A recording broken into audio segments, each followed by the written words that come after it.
The other day I thought I'm not going to be bothered to make a video about this because there was something so wrong about this day.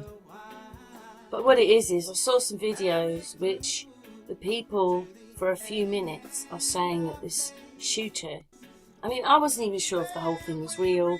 A lot of people think it's a publicity stunt. I don't understand with his viewpoint that the bullet didn't go through Trump's head at that angle. But there's a few things I just want to say before I play this bit of video. These police security people were watching him for a few minutes. Do you see that they've got viewfinders and they're watching him through the viewfinders? And they would have known that he had a gun. And they said they weren't going to shoot until they were absolutely sure it was a shooter. But when they looked through those viewfinders, they would know that he was lying there with a gun. And my main concern is that obviously he wasn't a very good shot because he killed someone sitting behind Trump and he injured one or two people.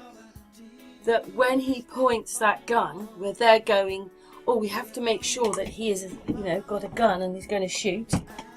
They didn't wait for Ron, did they? They just shot him, poor Ron. But they would have known. And when that when that guy, although he said, I'm sorry, you've got the wrong guy. So obviously he's still alive because he wouldn't make that video, would he? I put that out the other day. But when he's pointing that gun towards Trump, Trump isn't standing on it. Well, he's standing on his own at the podium, but he's not really standing on his own, is he? There are hundreds and hundreds of people around. And he had a gun, he could have killed many more people. And they're saying we had to make sure that he was a he was going to do something. When actually, they said that they checked all these buildings. Some say there were police officers or security people in these buildings, but there obviously weren't. And this person, if it's true, got up that building, was lying there, and he is moving around on that roof. So maybe it was real. I just don't know anymore because everything's a lie, isn't it? Or a publicity stunt or whatever it is. But the thing that really got me was the next two bits of news. Because obviously Trinity 4 said, oh God, this means more security and everything. But they didn't have enough security there in the first place. They're watching him. Look, they've got their eye on him before he shoots. He could have killed many more people. They definitely failed. The whole thing is a fail. Was it to make you feel sorry for Trump? I just don't know. But anyway, let's just watch these two bits of footage of the news, and then you tell me what you think. The whole thing is just bananas, isn't it? He was doing the job. I wouldn't even be doing this. I get some beautiful places to gorgeous ocean. Look, they're all pointing. The Atlantic, maybe the Pacific. Yeah, someone's on top of the roof. Look. There he is right there. Right there, see him? He's laying down, see him? Yeah, he's laying down. And son, I'm here with you fighting cartel to get a Senate. What's happening? Yeah, look. There he is. Because we have millions and millions of people in our country that shouldn't be here. Dangerous people. Criminals. We have criminals. We have drug dealers. We have people that should not be here. Right on the roof. It's much tougher than What happened to our country. Probably 20 million people. And that's a little bit of he's going down!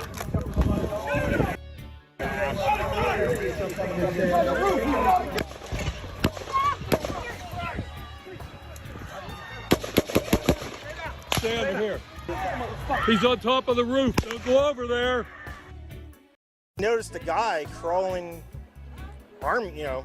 bear crawling up the roof of the building beside us, 50 feet away from us. So we're standing there, we're pointing at the guy crawling up the roof, telling the police. We were pointing at him for the Secret Service, who were looking at us from the top of the barn.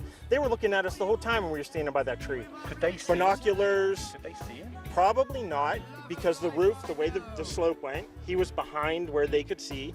But why is there not Secret Service on all of these roofs here?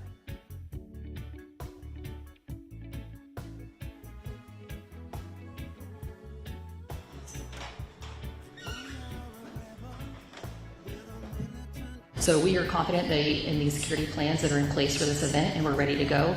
It's been an 18-month process. We've worked together over that 18 months to develop operational security plans for any and all aspects of security related to this event.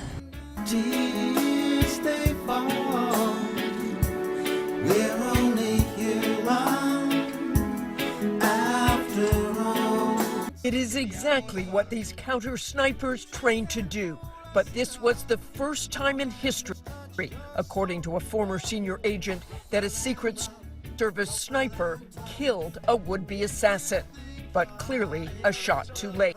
In the moments leading up to the deadly shooting, you can see those two counter snipers scanning for threats in their positions on the rooftop behind former President Trump. Their high-powered rifles appear to be pointed in the direction of the gunman's position on an adjacent building overlooking the rally.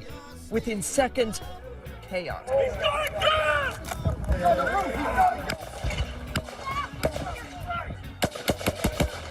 Stand here. He's on top of the roof. Don't go over there. The sniper appears momentarily startled by the gunfire, his face leaving the scope, but then quickly recovering and taking out the would-be assassin. There's no room for error, so that shot placement has to be absolutely precise. You can see the guy down. Authorities saying this is the lifeless body of the shooter on the roof of that building. According to a former agent, Secret Service counter-sniper teams should have scoped out and advanced all those areas where there were potential threats beforehand and known what the line of sight to Trump could be. The fact that somebody was able to get within 200 yards with a rifle and be on an exposed rooftop, be seen by other people there, be seen by where it should have been cameras and drones and many other things in place, to watch for that, something broke down. That shooter with that rifle should have never been that close to the former president of the United States at a venue like this. So let's bring in Martha Raddatz on that point tonight. And Martha, you said it would be up to a Secret Service sniper team to have surveyed those buildings even beyond the perimeter, the security perimeter there. And the other question, though, is even if they had, is there an explanation as to why they wouldn't have seen that suspected shooter suddenly appear on the roof during that rally? This was some 8 minutes into the rally. David, it's really unclear why they did not see him sooner. He obviously had time to climb onto that rooftop with a rifle, get in position to shoot, take aim, and fire off rounds that were accurate enough to come very close to killing former President Trump, David. And Martha, you've covered so many of these political rallies yourself. I've covered them as well, and we've been in those crowds. And almost as reporters, I mean, we're not on the lookout, certainly, but you generally do look at the perimeter. It's something that you're kind of drawn to, particularly in your line of reporting as our global affairs correspondent. You've been to war zones all over the world, and in the midst of this very deeply divided country, you almost out of curiosity look around, which is why it's not surprising that there have been initial reports that a witness or two might have spotted something suspicious up on top of that roof, because it really wasn't that far away. It really wasn't, and in fact, I think initial reports had it even farther away, but it was about 150 yards, and there were people gathered around that area.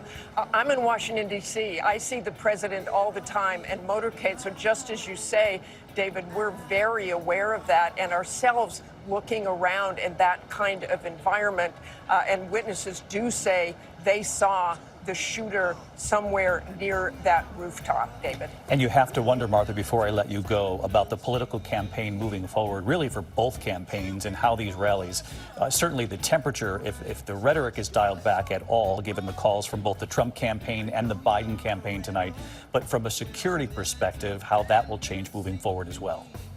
Well, at the Secret Service, I've really never seen so many law enforcement officials, former law enforcement officials especially, saying publicly that this was a failure on the part of the Secret Service. So they will certainly try to double down what they are doing. Again, as you said, David, so eloquently, they responded very well to this attempt, but were not proactive enough, according to officials. David? Martha Raddatz with us again tonight for our coverage. Martha, thank you.